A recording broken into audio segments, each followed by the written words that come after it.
Okay, friends, happy Easter week. I don't know where you worshiped on Sunday, but I hope that you were able to. And if you weren't able to, you can go back and check out what we did at HPMC online this week. At least the messages are up, if not the whole service. And I hope that in some way, the truth of Easter and the truth of the resurrection have impacted your life. We talked about in the services that I taught at in HPMC were that sometimes things that seem unbelievable suddenly become believable. They become undeniable. We talked about a few examples of that, and of course the resurrection is one of those that it seems unbelievable, and yet things happened in the scripture that we read this week in Mary's life where suddenly it became undeniable. Things have happened in our lives. For me, the story that I talk about a lot is what happened to me that summer before my senior year of college, where all of a sudden the presence of God, it was hard to deny that He was there.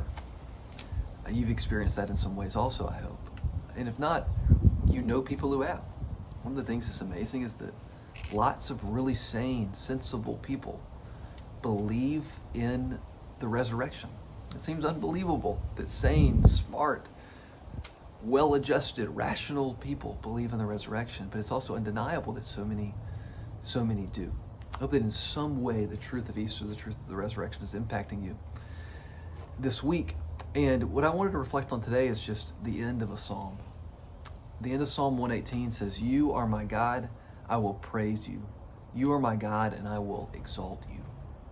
Give thanks to the Lord, for He is good. His love endures forever." One of the promises of the resurrection is that this psalm can be true, that His love endures forever.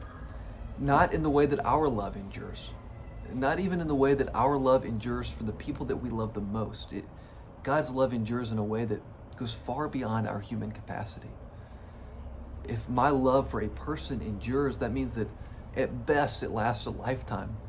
And even then it can be fickle at times, and it isn't perfect in any way. That God's love endures is because God Himself is greater than anything within the world. It's not just that God's love endures, meaning that He has like the greatest love that we can imagine. Like His love is greater than any love story that has been told. No, His love is of a nature that goes beyond what we can even comprehend. And it endures not in the sense that He's like steadfast and resolved and all those things. Those are just metaphors that help us to understand a kind of love that He has, that it has no choice but to endure. It's not like God is working hard to love somebody. No. It's just God's very nature. His love naturally does that. He knows nothing other than love. It's God's natural state.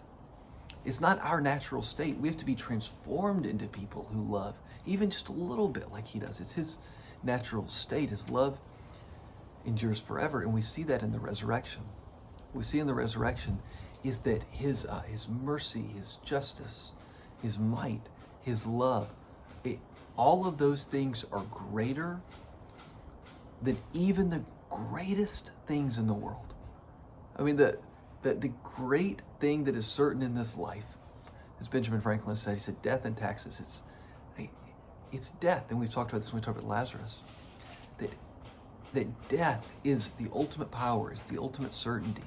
And the power that raises Jesus from the dead is greater than that, greater than the greatest power in the world. That's the kind of love that God has that endures. And that is the kind of love that God has for us. And that is the kind of love that dwells inside of us, that can change us, that can transform us. I hope in some way the truth of the resurrection is inspiring you this week, that in some ways it's impacting you. Not just in the sense that it motivates you, though I hope that it does, but that His enduring love doesn't just motivate you to love better, but that His enduring love, that it actually changes us. If you haven't done this ever, or you haven't done this in a while, I'm going to encourage you to do something. I'm going to encourage you just to sit for at least 5 minutes. To just sit. And to just believe that he is around you and that he loves you. Just sit. And just believe that wherever you are, he is. To just sit. And just be in the presence of the God that we believe has a love that endures forever. That is the power of the resurrection. The God who is greater than even the greatest power in the world is all around us. All right, friends, we're going to keep on talking about this. We got one more day this week. We're going to talk about this passage. I'll be with you again tomorrow. But for today, I'm going to encourage you just to sit in that power. God bless you, friends, and I'll see you tomorrow.